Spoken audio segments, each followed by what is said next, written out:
Morning, everybody. Well, only 1 week to go before everybody is due back to start school. I, for one, am very, very excited. I can't wait to see everybody. It'll be really, really lovely to see all your smiley faces back in school again. And I'm sure most of you are also looking forward to being back and seeing all your friends and being able to play out with your friends again, even if we are still in our bubbles. Very exciting. I know some of you might be feeling a little bit anxious because it's been quite a while since you've been in school. And so I just want to have a little chat to you today about the fact that it's natural. Yeah, it's okay to feel anxious, to feel a little bit uncertain about everything.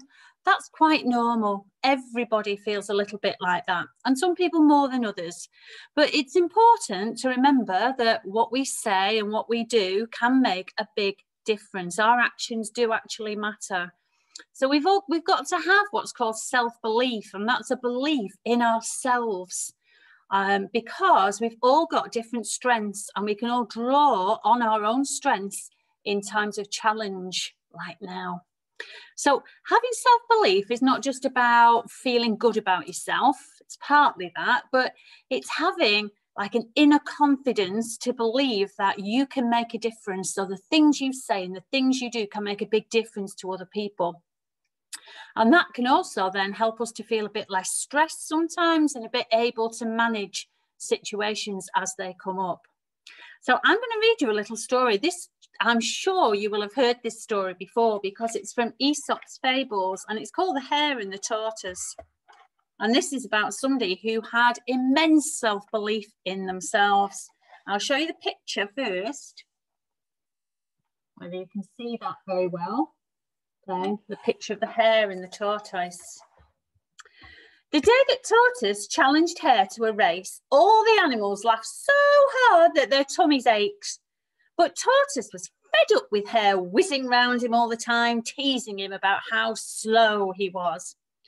I'm going to show that Hare if it's the last thing I do, Tortoise promised himself.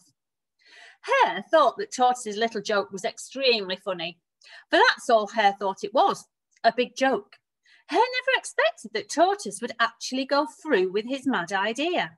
So his eyes nearly popped out of his head when he arrived at the starting line to see Tortoise already there, limbering up in a very slow, stiff, creaky sort of way. Be careful there, old chap, Hare worried, as he realised his friend was serious. You don't want to do yourself an injury.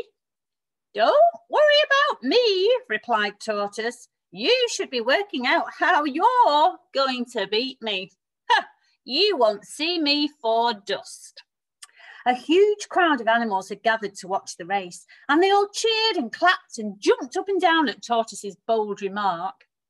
Suddenly, Hare started to feel rather annoyed.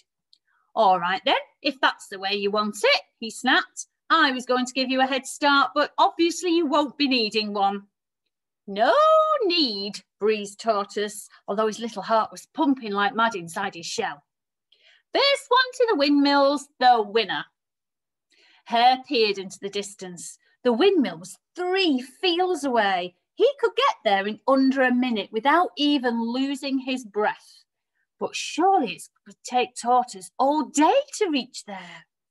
3, 2, 1, cried Barn Owl, and Tortoise lifted one leg over the starting line amid thunderous applause.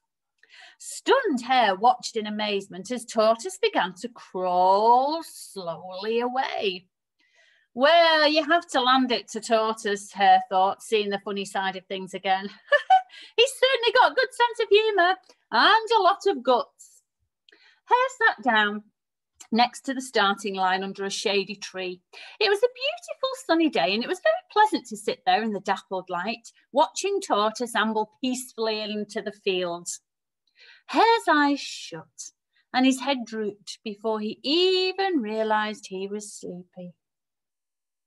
Meanwhile, Tortoise was remembering what his dear old mum had told him as a child. Slow and steady does it, son, slow and steady does it. And Tortoise kept on going and didn't give up. Hare didn't wake up until the night air was so cold that it was freezing his whiskers off. Where am I? He thought. And then suddenly he remembered the race.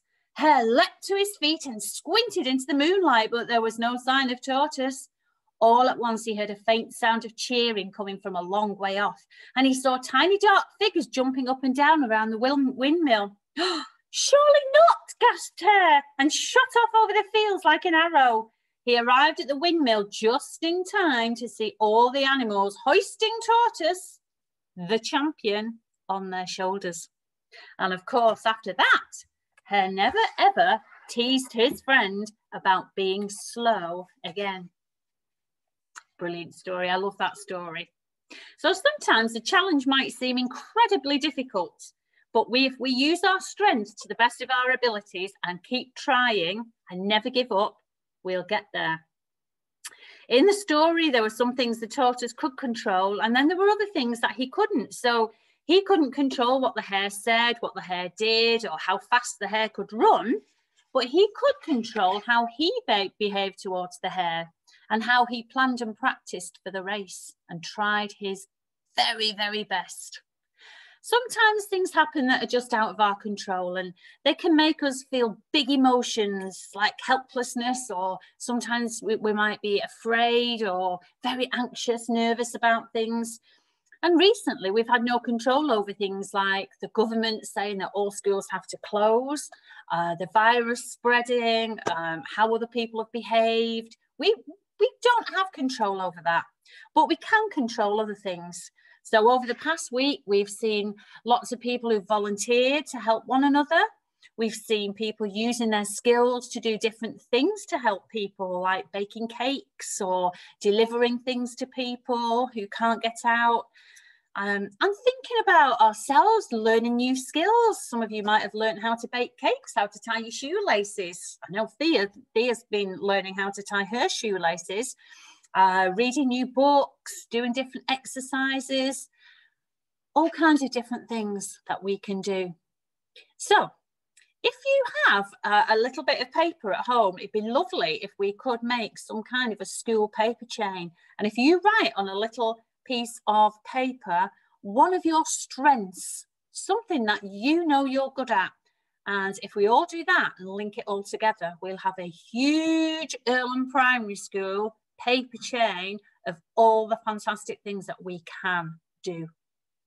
So from me to you, don't worry, because when you come back to school, things will be fine. Might be a little bit difficult in places, but you know what? We'll get there, okay? We'll support you. You help us by working hard. And you know what? Nothing will make us stop smiling. All right. Bye for now, everyone.